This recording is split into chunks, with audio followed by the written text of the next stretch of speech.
A successful co-teaching relationship is like a graceful pas de deux.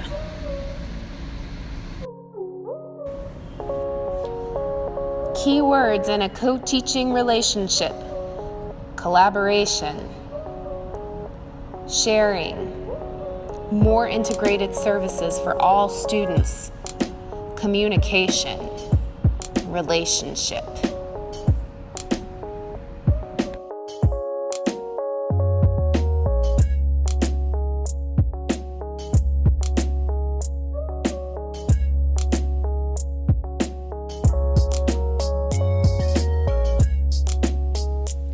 We spend time getting to know each other, building, connecting, noticing the strengths that each person brings to this partnership.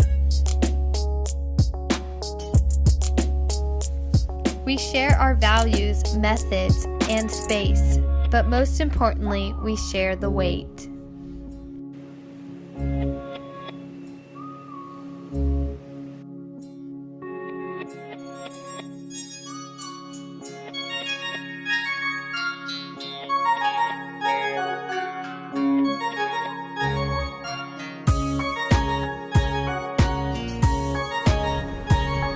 Eight components of co-teaching: interpersonal communication, physical arrangement, familiarity with the curriculum, curriculum goals and modifications, instructional planning, instructional presentation, classroom management, assessment.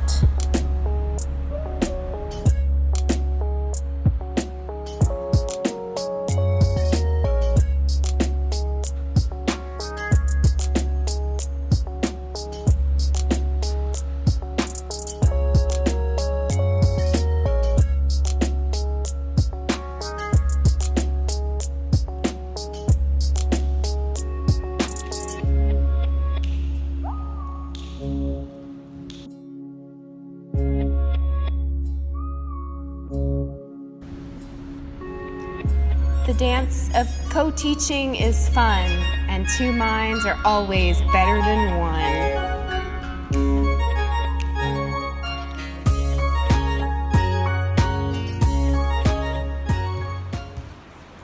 Hey, I'm Michelle. I'm McKenzie. And we just did a project on co-teaching. We decided to embody the elements and the essence of co-teaching with a dance, because co-teaching is very much a graceful pas de deux. It requires, successful co-teaching requires willingness and enthusiasm and yielding of ideas.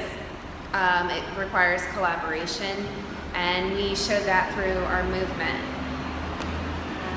Michelle came up with the idea to create a dance around co-teaching, and I was really excited about it because I've been dancing forever. We are dancers, and it just made so much sense to me to show what a relationship would look like, a co-teaching relationship would look like through dance. The process was we kind of talked via the internet about what our thoughts and ideas were, and we pulled keywords and concepts and quotes from our readings and from our own ideas and experiences and imagination of what co-teaching is, and developed movement from that. So we talked about it, and we arranged for space.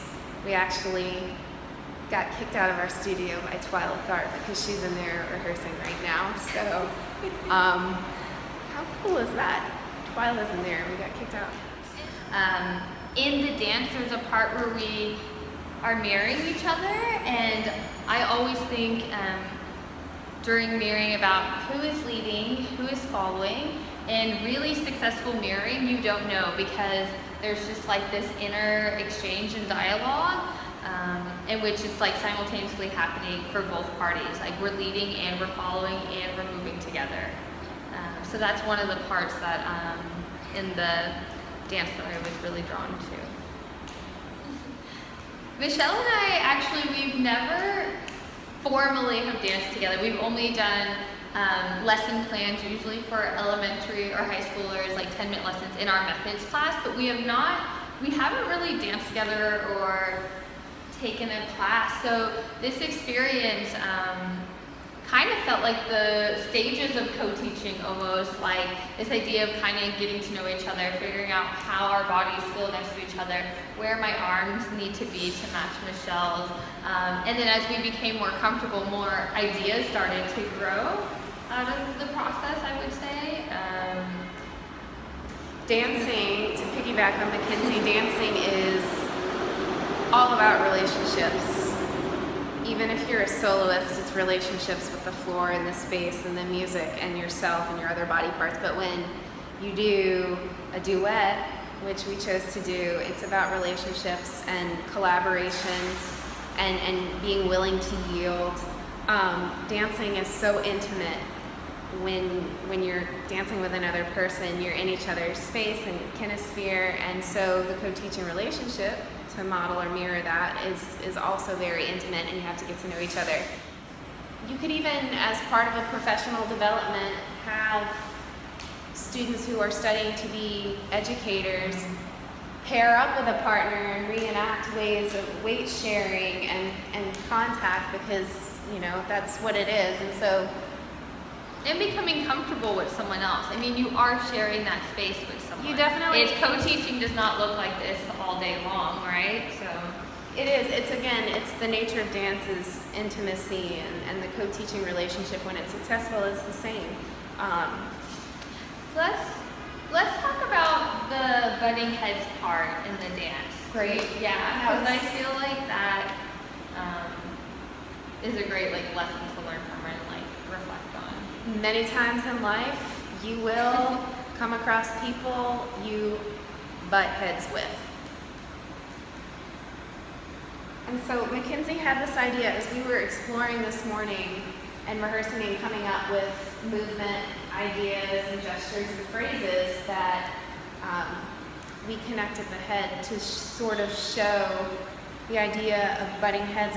And when you butt heads, one person has to give in order for there to be some kind of a shift. So weight and connection, there needs to also be, in order for a shift, if there needs to be in a locked position, a yielding of some sort from one, possibly both partners. Yeah, some kind of softening to then work from that. A softening of attitudes, heart, mind, will, force. A softening can be equivalent to a willingness to just sort of sit back and listen to or sit back and let the other person take a turn.